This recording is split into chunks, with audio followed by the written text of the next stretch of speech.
오늘 우리에게 주신 하나님의 말씀 다 함께 보시겠습니다. 야고보서 5장 12절 말씀입니다.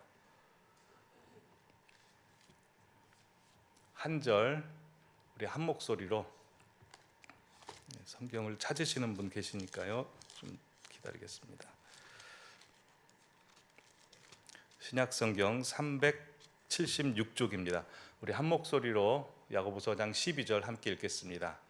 내 형제들아, 무엇보다도 맹세하지 말지니 하늘로나 땅으로나 아무 다른 것으로도 맹세하지 말고 오직 너희가 그렇다고 생각하는 것은 그렇다 하고 아니라고 생각하는 것은 아니라 하여 정죄받음을 면하라. 아멘. 이번 주에 주시는 하나님의 말씀 다 함께 읽겠습니다. 하나님이 우리에게 주신 것은 두려워하는 마음이 아니요 오직 능력과 사랑과 절제하는 마음이니 그러므로 너는 내가 우리 주를 증언함과 또는 주를 위하여 갇힌 자 된 나를 부끄러워하지 말고 오직 하나님의 능력을 따라 복음과 함께 고난을 받으라. 아멘. 이번 한 주간 능력과 절제와 사랑하는 마음 가지고 사셨습니까? 표정을 보니까 다들 그렇게 담대한 마음 가지고 사셔서 마음이 참 좋습니다.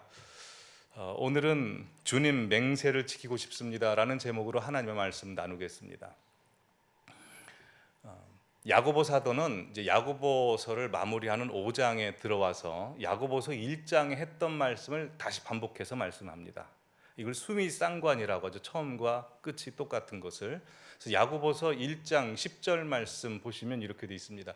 부한 자는 자기의 낮아짐을 자랑할지니 이는 그가 풀의 꽃과 같이 지나감이라 라고 해서 부에 대해서 이야기합니다. 즉 우리의 상급을 땅에 쌓지 말고 하늘에 쌓아라 라는 말씀이 있죠.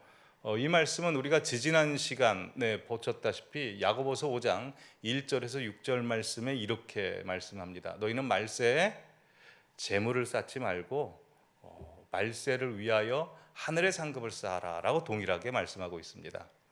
또한 야고보서 1장에 가장 먼저 야고보 사도가 말씀하는 것은 다들 아시다시피 인내를 온전히 이루라는 말씀이었습니다.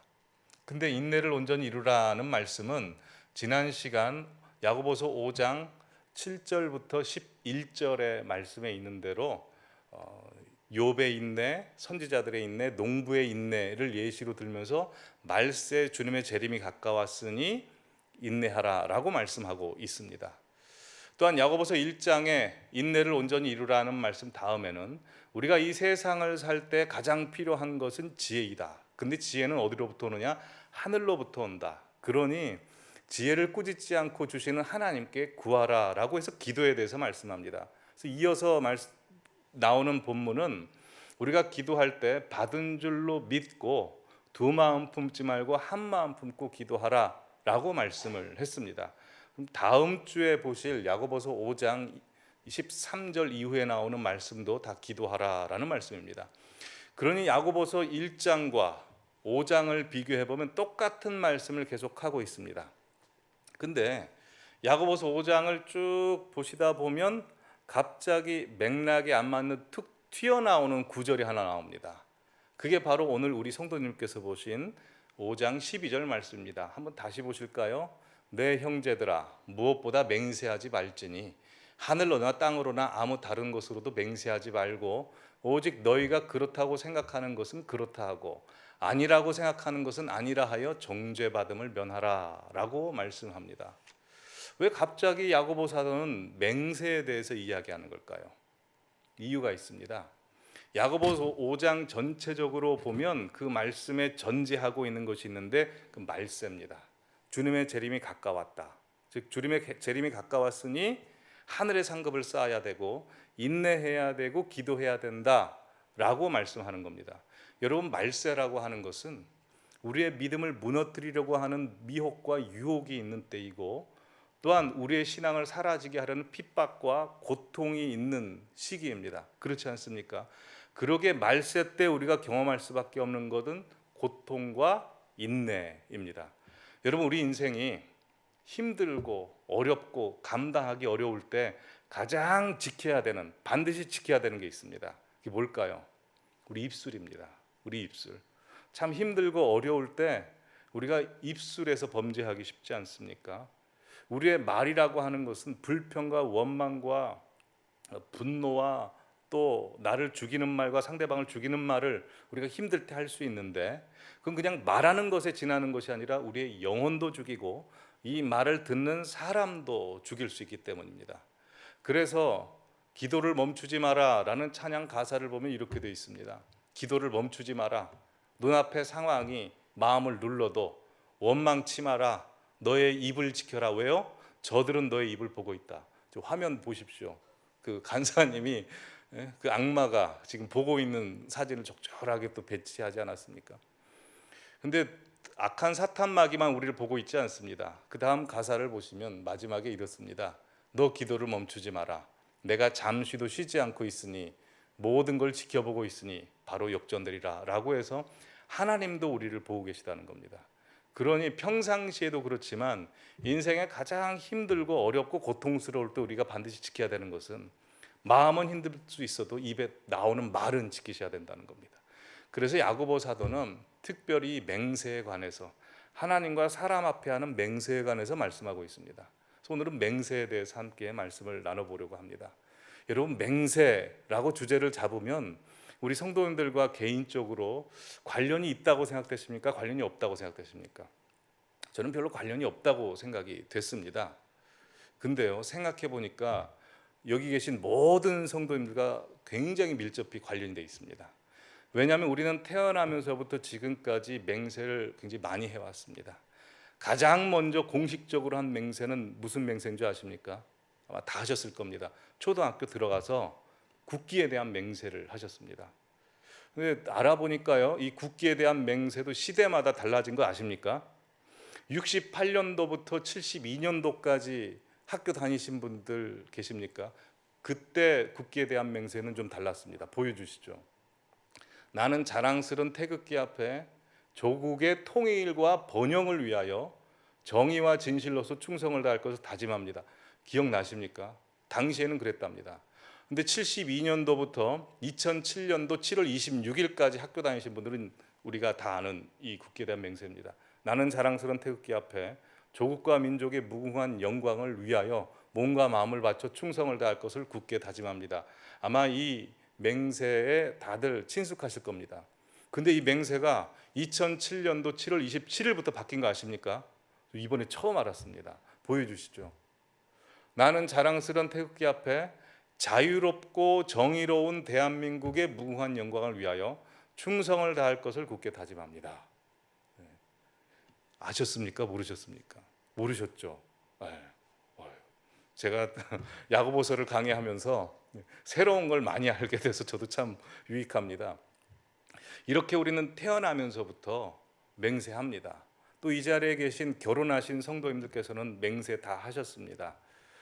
신랑과 신부가 서로 손을 맞잡으면서 하나님 앞과 부모님 앞과 성도님들 앞과 여러 증인들 앞에서 기쁠 때나 슬플 때나 가난할 때나 부할 때나 힘들 때나 안 힘들 때나 영원히 함께할 것을 거룩히 맹세합니다. 서약합니다. 라고 서약하셔서 결혼하셨습니다. 뿐만 아니라 공교롭게도 우리가 추수감사주일날 세례식을 하죠. 세례식 때 다 맹세하셨습니다. 세례 받으시는 분은 나는 이제부터 예수 그리스도의 종이고 우리 주인은 예수 그리스도 구세주이시며 또한 교회 소속된 성도로서 교회 가르침과 치리에 순종하겠습니다라고 맹세합니다. 뿐만 아니라 이 자리에서 세례식을 보고 있는 모든 성도님도 같이 맹세하십니다. 이 세례 받는 분을 신앙적으로 잘 도울 수 있도록 양육할 수 있도록 하겠습니다라고 같이 맹세하십니다. 또한 우리 목사님들 목사 안수 받으실 때, 또한 우리 장로님들 임직 받으실 때, 권사님들 임직 받으실 때, 집사님들 임직 받으실 때 다 하나님을 사랑하고 주의 핏값으로 사신 이 몸된 교회를 위해서 목숨 바쳐 헌신하고 충성하겠습니다. 우리 다 그렇게 맹세했습니다. 맹세 잘 지키고 계십니까? 이 공적인 맹세는 필요합니다. 왜냐하면 공적인 맹세, 즉 하나님 앞과 여러 성도님들과 사람들 앞에서 하는 맹세는 나 자신에게 책임과 의무를 부여하게 됩니다. 그 상호 신뢰를 구축합니다. 그래서 맹세를 했을 경우에는 만약 그 맹세를 어길 경우에 그 공적인 치리가 가능하게 되죠. 트럼프가 미국 대통령으로 당선됐습니다. 아마 이제 성경책에 손을 얹고 맹세를 하게 될 겁니다. 그러면 이제 국가적인 책임과 의무가 부여가 되고 국가적인 치리가 가능해지는 것이죠.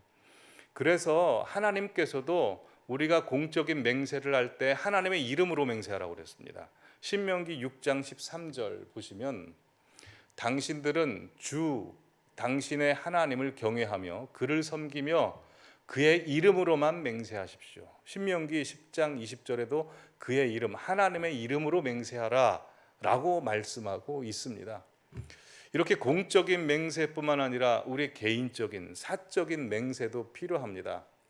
제가 알기로는 저희 교회 개척된 이래로 이제 이 건물을 매입하기 위해서 이 자리에 계신 우리 성도님들께서 각자 하나님과 교회 앞에 약속을 하시고 헌금을 하신 것으로 알고 있습니다. 하나님께서는 그 헌금하시는 그 작정하시는 그 마음도 다 알고 계시고요. 그걸 지키기 위해서 노력했던 우리 성도님들의 모든 생각, 손과 발의 움직임도 다 기억하시고 아름답게 보실 것입니다. 근데 왜 그때 그렇게 약조하셨습니까? 하나님께 받은 은혜에 보답하기 위해서 그러신 거 아니겠습니까? 시편 기자가 시편 116편의 사적인 약속을 이렇게 합니다. 12절에 내게 주신 모든 은혜를 내가 여호와께 무엇으로 보답할까? 질문을 합니다. 그 답을 14절에 이렇게 냅니다. 여호와의 모든 백성 앞에서 나는 나의 서원을 여호와께 갚으리로다 라고 해서 약속합니다. 그러기에 우리가 하나님 앞에 그리고 성도님들 앞에 사람들 앞에서 약속하는 것, 맹세하는 것 굉장히 중요하고 우리의 신앙에도 필요합니다. 그런데 오늘 본문 야고보서 5장 12절에 야고보 선생님은 맹세하지 말라라고 말씀합니다. 그냥 맹세하지 말라도 아니고 어버버립니다. 무엇보다도 다른 무엇보다도 맹세만큼은 하지 말라라고 말씀하고 있습니다. 근데 야고보 사도가 이렇게 맹세하지 말라라고 말씀한 내용은 야고보 사도 스스로 만들어낸 말씀이 아니고 예수님께서 마태복음 5장 산상수훈에서 말씀하신 내용이죠. 보여주시죠. 그러나 나는 너희들에게 말한다. 아예 맹세하지 말아라. 하늘을 두고도 맹세하지 말아라. 그것은 하나님의 보좌이기 때문이다.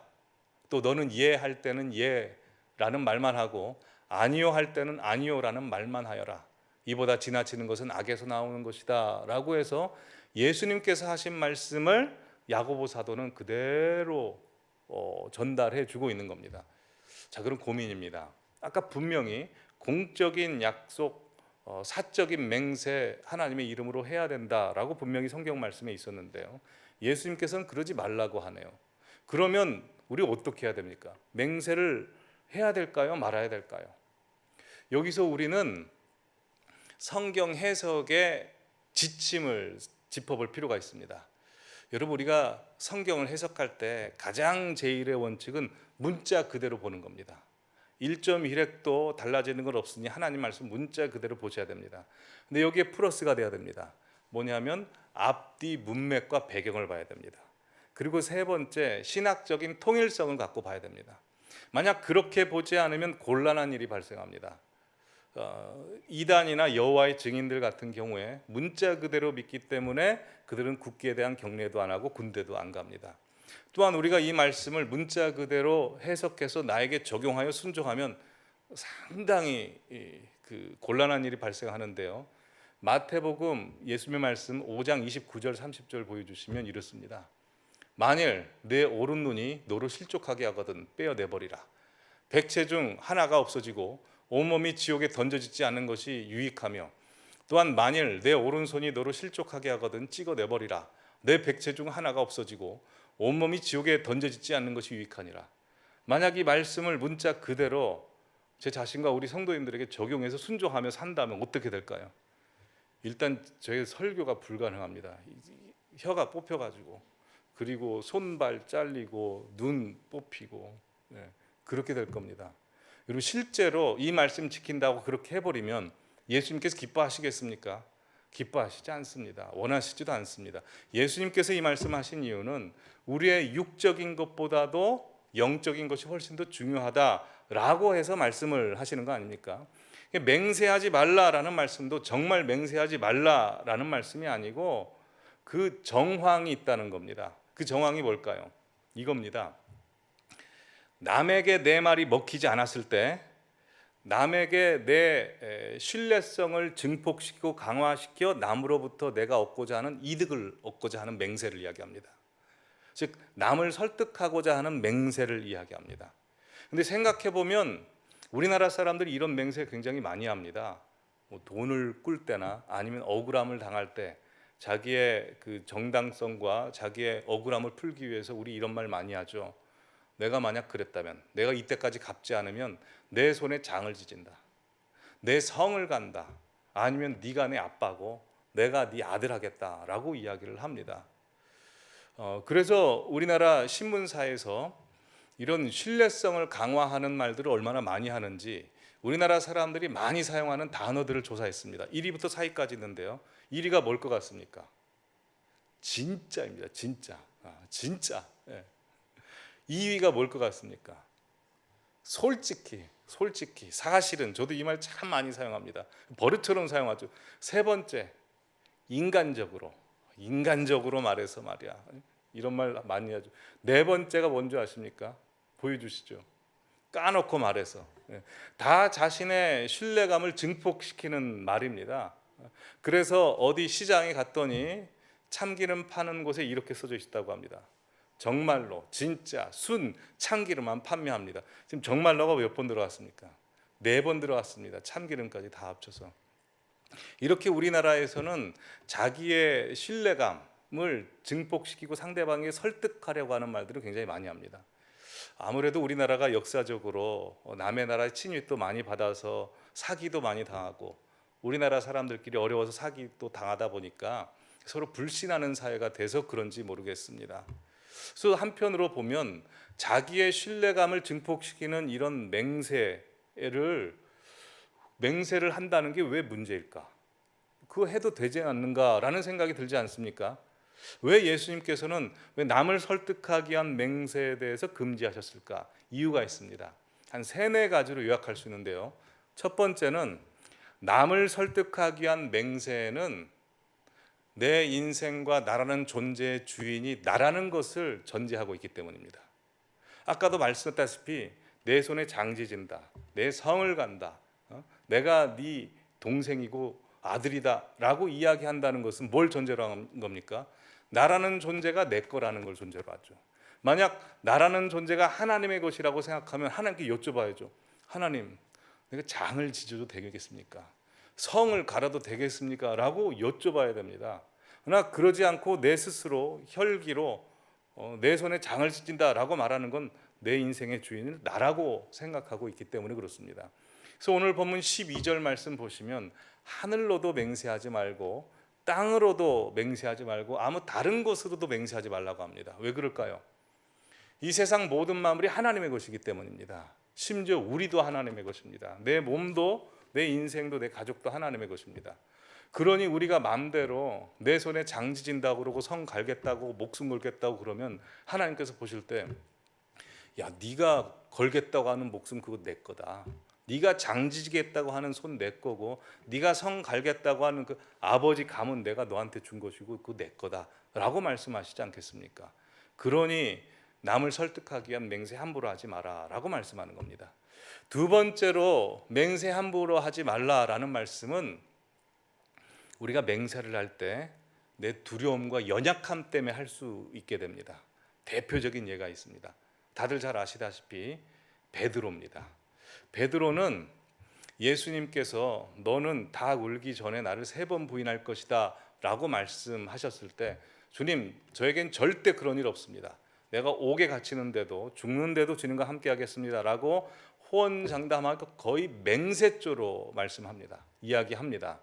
그리고 그는 실제로 예수님께서 대제사장 집에 체포당하셨을 때 대제사장 집까지는 갑니다. 거기까지 잘했습니다. 어린 비자가 너 예수님과 함께 다닌 사람 아니냐라고 질문했을 때 뭐라고 답합니까? 마태복음 27장 74절에 보시면 베드로가 저주하여 맹세하여 이르되 나는 예수님 그 사람을 알지 못하노라 라고 이야기합니다. 저주만 할 뿐만 아니라 뭐까지 했습니까? 맹세까지 했습니다. 왜 맹세했습니까? 두려우니까요. 무서우니까요. 그런 진심으로 주님을 위해서 죽겠다라고 그땐 이야기했지만 그건 막상 현실이 눈앞에 닥치자 너무 두려운 겁니다. 그래서 맹세했습니다. 그래서 이 맹세를 하는 이유는 사실 상대방을 내 마음대로 좀 조작하고자 하는 의도가 있는 것이죠. 그래서 맹세하지 말라는 겁니다. 세 번째로 맹세하지 말라라고 하시는 말씀은 우리가 진심으로 맹세했다 할지라도 내 스스로 그 맹세를 지킬 수 없기 때문입니다. 아까 베드로가 그렇지 않았습니까? 진심이었습니다. 우리도 그렇지 않습니까? 제가 이 설교를 준비하면서 참 많이 찔렸습니다. 왜냐하면 지금까지 하나님 앞에 제 나름대로 은혜를 받고 감동을 받아서 맹세한 게 굉장히 많습니다. 그리고 지키지 못한 게 또 많습니다. 새벽 기도 때 한번 말씀을 드렸는데요. 고등학교 2학년 때 큰 은혜를 받았을 때 저희 교회에서 부흥회를 했습니다. 침례교 목사님이 부흥 강사님으로 오셨는데 참 어렵게 목회하시면서 열심히 하셔서 교회를 크게 하신 분입니다. 설교도 굉장히 잘하셨고요, 감동적이었고 마이크도 긴 마이크 들고 오셔서 노래도 잘 부르시고 색소폰까지 하시는 분이셨습니다. 근데 그분의 간증이 하나하나 저에게 도전이 됐는데요. 특별히 도전이 됐던 게 그분이 개척교회 할 당시에 하나님께 헌금을 하고 싶은데 헌금이 없으니까 그냥 빈 봉투에다가 하나님 제가 헌금을 하겠습니다 라고 적어서 헌금을 한 겁니다. 뿐만 아니라 자기의 헌금뿐만 아니라 부모님의 헌금, 아들을 위한 헌금, 가족들을 위한 헌금까지 해서 바치신 겁니다. 그리고 교회가 부흥이 되고 실제로 그렇게 헌금을 하는 분이 돼서 본인은 1년에 1억 이상씩 헌금을 하신다고, 95년도였습니다 그때가. 그렇게 말씀을 하시는 겁니다.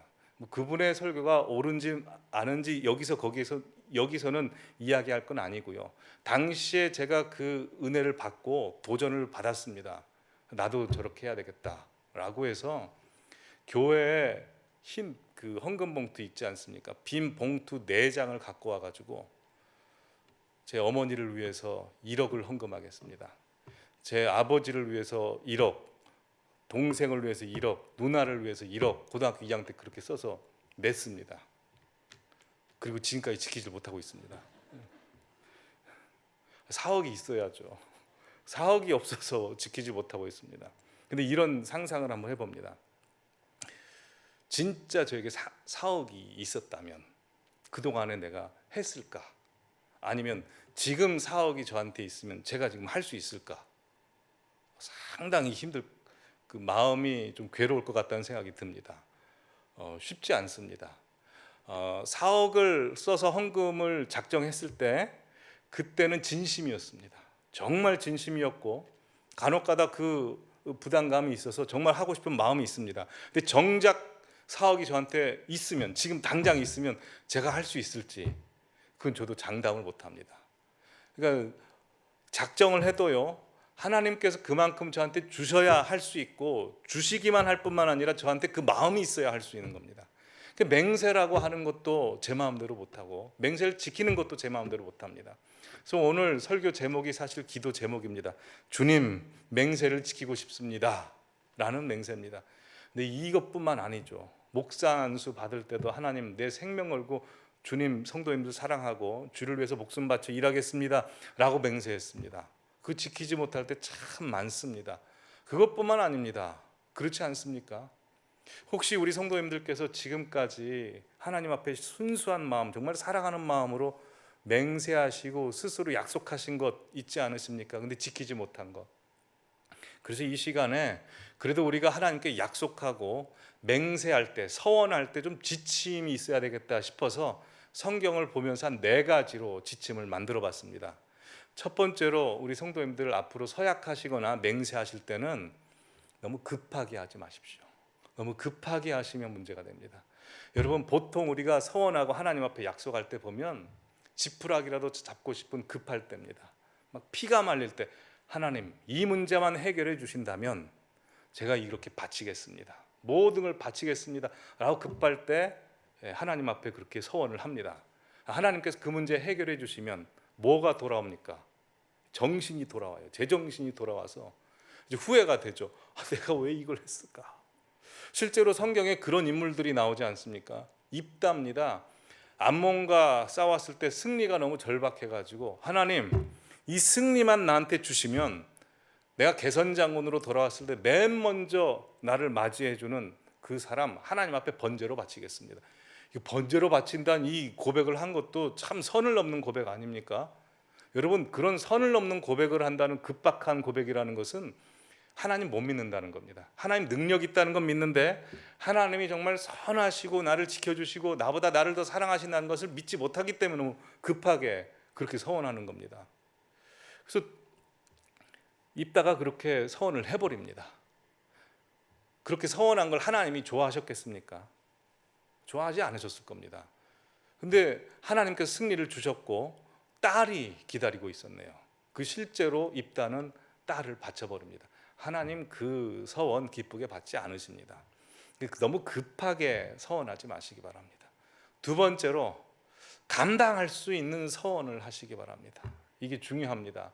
여러분, 하나님께서 우리에게 주시는 약속과 비전은 우리가 감당할 수 없을 것 같습니다. 그런데 서원이라고 하는 건 하나님이 우리 보러 이것 좀 바쳐라 라고 하신 적이 없습니다. 그건 우리가 우리 스스로 하나님 앞에 헌신하고자 하는 겁니다. 그럴 때는 내가 할 수 있는 걸 하시기 바랍니다. 너무 허무맹랑한 것 하지 마시고, 하나님은 만홀히 여김을 받지 않으시는 분입니다. 약속을 했으면 지켜야죠. 그러니 할 수 있는 것을 하시기 바랍니다. 세 번째로 서원하실 때는 구체적으로 약속과 맹세의 서원의 기간을 정하시기 바랍니다. 민수기 6장 보시면 나실인의 규례가 나옵니다. 평생 자신을 하나님 앞에 드리는 사람의 이야기가 나오고 또한 기간만큼 드리는 사람의 이야기가 나옵니다. 그래서 사도행전 18장에 보시면 사도 바울이 가장 힘들게 목회했던 이 고린도 교회를 목회했을 때 너무 힘들어서 머리를 갱그리아 가서 깎아버립니다. 하나님, 저 이거 제 마음대로 못하겠습니다. 하나님이 도와주셔서 해주셔야 되겠습니다 라고 자기는 죽었다라는 심정으로 서원을 하게 됩니다. 그러니 서원의 기간을 정하시고 구체적으로 하시기 바랍니다. 네 번째로 서원을 하셨으면 지키시기 바랍니다. 가볍게 여기시면 안 됩니다. 여러분, 이삭이 야곱에게 속아서 축복을 야곱에게 해버리지 않습니까? 나중에 속은 걸 알았습니다. 에서를 통해서. 그러면 이삭이 야곱 불러가지고 야, 이거 도루묵하자, 번복해야 되지 않습니까? 번복하지 않습니다. 왜 그럴까요? 하나님 앞에 했기 때문에요. 하나님 앞에 한 약속은 끝까지 지키는 게 하나님을 만홀히 여기지 않는 겁니다. 하나님 앞에 한 약속을 쉽게 처리한다는 건 하나님을 쉽게 보는 거죠. 그런데 우린 너무 연약해서 충동적으로 허무맹랑하고 내가 지킬 수 없는 약속을 할 때가 있습니다. 그때는 번복하시는 게 아니라 다른 충성으로 옮기시기 바랍니다. 입다를 한번 생각해 보시죠. 입다가 승리하고 돌아왔습니다. 딸이 여기 있네요. 보면서 내가 잘못했다 하면서 하나님 앞에 무릎 꿇고 하나님, 제가 잘못했습니다. 제가 급한 마음에 충동적으로 이렇게 맹세했습니다. 하나님, 저를 용서해 주시고 제가 성전에서 열심히 성전 청소하고 봉사하고 날마다 기도하는 것으로 사역하면 어떻겠습니까? 라고 하면 하나님께서 됐다, 낙장불입이다 하실 것 같습니까? 아니면 품에 안아주시겠습니까? 다 허용하십니다. 왜냐하면 하나님 우리를 사랑하시기 때문입니다. 그럴 수 있는 이유는 하나님이 우리를 지키시고 보호하시는데 하나님이 우리를 위해서 맹세하셨기 때문입니다. 이게 중요합니다. 우리가 하나님을 위해서 맹세하는 건 우리가 지키지 못하지만 하나님은 하나님 스스로 우리를 위해서 맹세하셨습니다. 에스겔서 20장 보시면 이런 표현이 등장합니다. 내가 나의 삶을 두고 맹세한다 라고 하면서 우리를 다스리고 지킨다 라고 말씀합니다. 히브리서 6장 17절 말씀 보시면 이렇게 되어 있습니다. 17절, 하나님은 약속을 기업으로 받는 자들에게 그 뜻이 변하지 아니함을 충분히 나타내시려고 그 일을 맹세로 보증하시니 라고 해서 하나님은 맹세할 필요가 없으심에도 불구하고 맹세하신다는 겁니다. 이 내용은 창세기 12장이죠. 다들 아실 겁니다. 아브라함에게 큰 민족이 되게 해주겠다 약속하셨습니다. 근데 아브라함이 이 약속을 잘 믿지 못해요. 근데 15장에 와서 어느 정도 믿게 되니까 하나님께서 약속 갖고 안 되겠다, 계약을 맺자라고 해서 15장에 횃불 언약이라는 걸 합니다.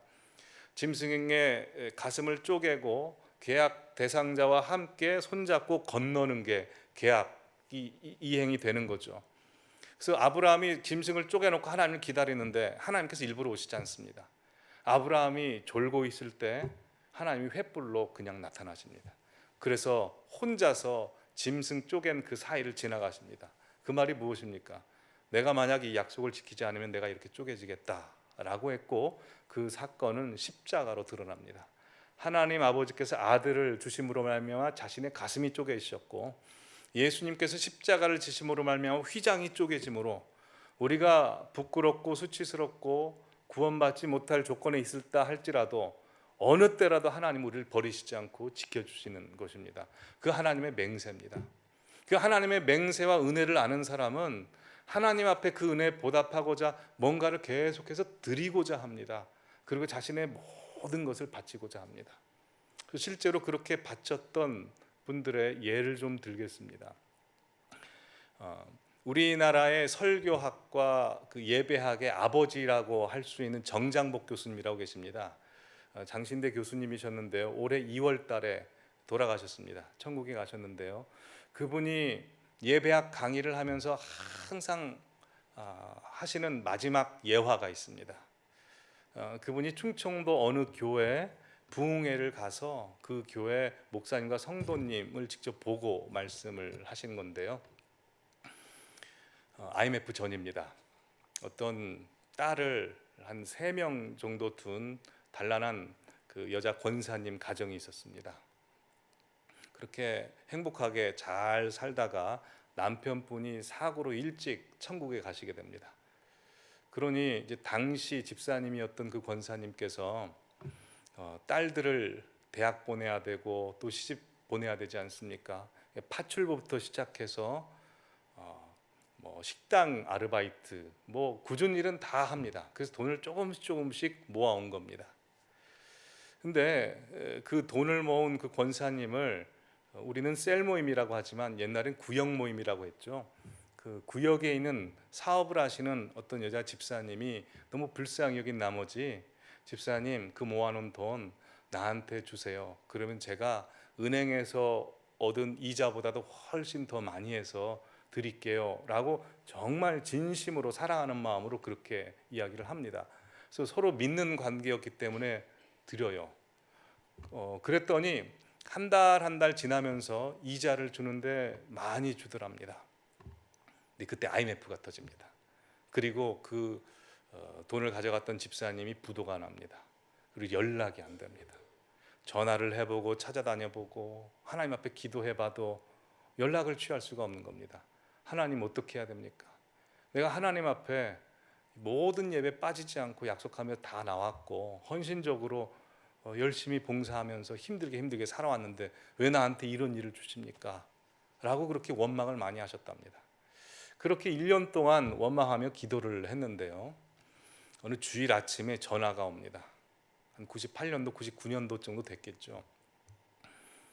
전화를 받았더니 그 집사님인 겁니다. 권사님 저예요.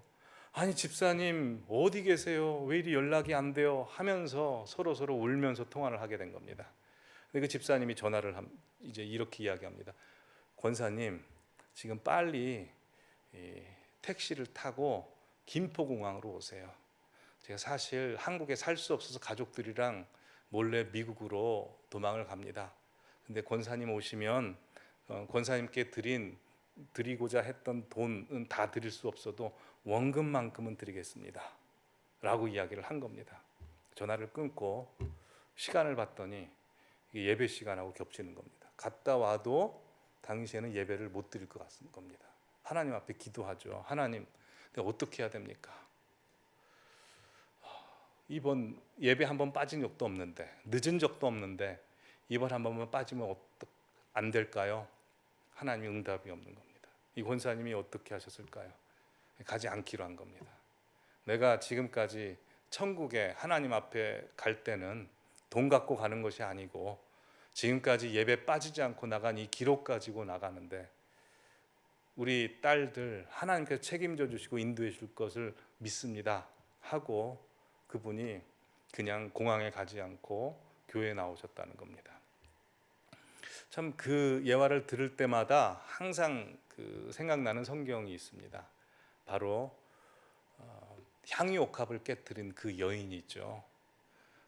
자신의 1년치 월급 300데나리온을 향유를 사서 깨뜨려 마가복음, 마태복음 보시면 예수님 머리 위에 붓습니다. 사람들이 아니 이 귀한 돈을 왜 한꺼번에 이렇게 낭비하냐고 했을 때 주님께서 이렇게 말씀하시죠. 내 죽음을 기념하기 위해서, 기리기 위해서 저 여인이 나에게 향유를 깨뜨린 것이다. 복음이 전파되는 것마다 이 여인의 일을 다 기념하고 알려라 라고 말씀합니다. 이 여인은 왜 그랬을까요? 주님 사랑하는 마음 때문이죠. 주님 사랑한 마음 때문에 자신의 모든 것을 깨뜨렸던 것입니다. 오늘 이 자리에 예배를 지키는 우리 성도님들의 마음도 그러실 겁니다. 예배 빠지지 않고 나오시는 것이 하나님과의 약속이라서 새벽마다 또 금요기도회, 수요예배, 주일마다 빠지지 않고 나오시는 우리 성도님들의 모습도 그럴 겁니다. 하나님께서 귀하게 보십니다. 하나님 앞에 한 약속이 있으면 천국 가는 그날까지 우리 잘 지키시기 바랍니다. 아까 불렀던 찬송 가사를 보여주시면 내 삶을 깨뜨립니다 라는 게 이 향유옥합을 깨뜨린 여인의 이야기입니다. 날 위해 십자가에서 깨뜨리신 사랑, 오늘도 그 사랑 안에 나 거합니다.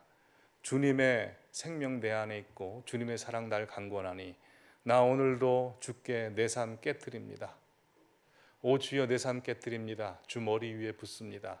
내 모든 삶과 내 생명을 주님 얻으소서. 주님께라면 아깝지 않습니다. 내 눈을 열어주소서. 주님의 참된같이 보도록 내 앞에 계신 주님과 비할 것은 없습니다. 내 손에 남은 것 없이 아낌없이 다 드립니다. 주님 한 분만을 위하여 한 방울도 남김없이 존귀와 영광을 받으소서. 이번 주 주일 이 찬양을 계속 묵상하면서 마음에 한번 다짐했습니다. 우리에게 가진 모든 것 주님으로부터 왔고 우리 남은 인생 뭐 갖고 가겠습니까? 주님 사랑하는 마음 가지고 가야 되지 않겠습니까? 우리 이 찬양 함께 부르겠습니다. 한 마디에 찬양이 너무나 많아서요. 먼저 우리 정윤주 집사님께서 1절부터 후렴까지를 다 부르고 우리 다 함께 이 찬양 하나님 앞에 올려드리겠습니다.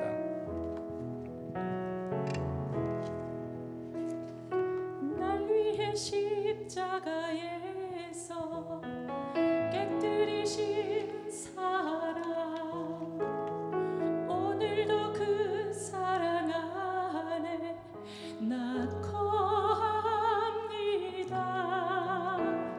주님의 생명 내 안에 있고 주님의 사랑 날 강권하니 나 오늘도 주께 내 삶을 깨뜨립니다.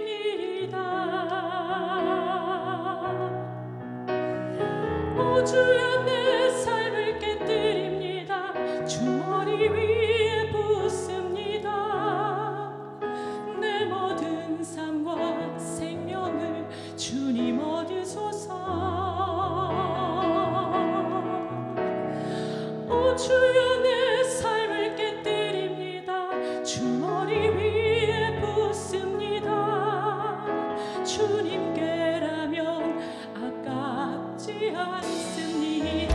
다 함께 고백하겠습니다. 날 위해 십자가에 날 위해 십자가에서 깨뜨리신 사랑, 오늘도 그 사랑 안에 나 거합니다.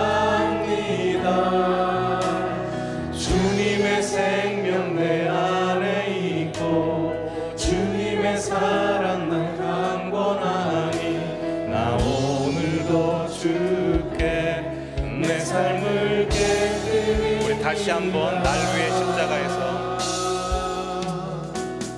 날 위해 십자가에서 깨뜨리신 사랑, 오늘도 그 사랑 안에 나 거합니다. 주님의 생명 내 안에 있고 주님의 사랑 날 강권하니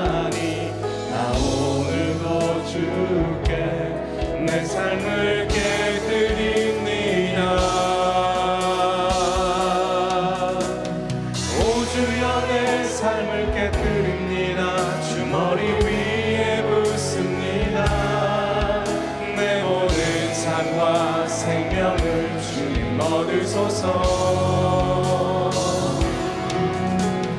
오 주여 내 삶을 깨뜨립니다. 주머니 위에 붓습니다. 주님께라면 아깝지 않습니다. 오 주여 내 삶을 깨뜨립니다. 주머니 위에 붓습니다. 내 모든 삶과 생명을 주님 얻으소서. 오 주여 내 삶을 깨뜨립니다. 주머니 위에 붓습니다. 주님께라면 아깝지 않습니다. 다시 한번 오 주여 내 삶을 깨뜨립니다. 오 주여 내 삶을 깨뜨립니다. 주머니 위에 붓습니다. 내 모든 삶과 생명을 주님 얻으소서.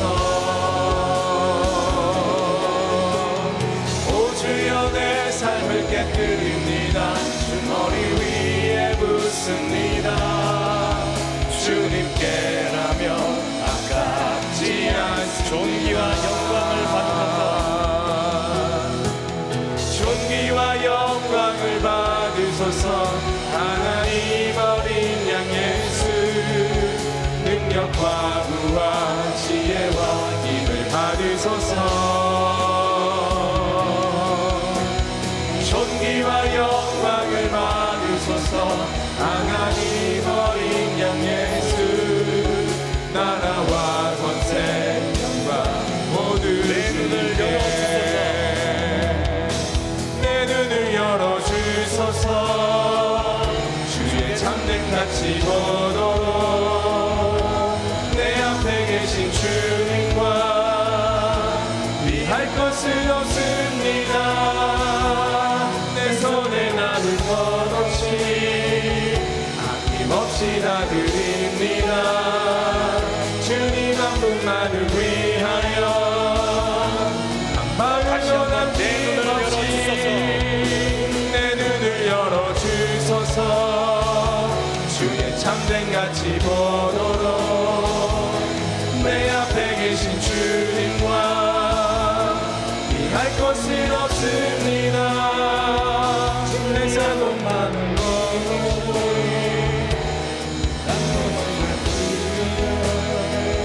주님 한 분만을 위하여 한 방울로 남김없이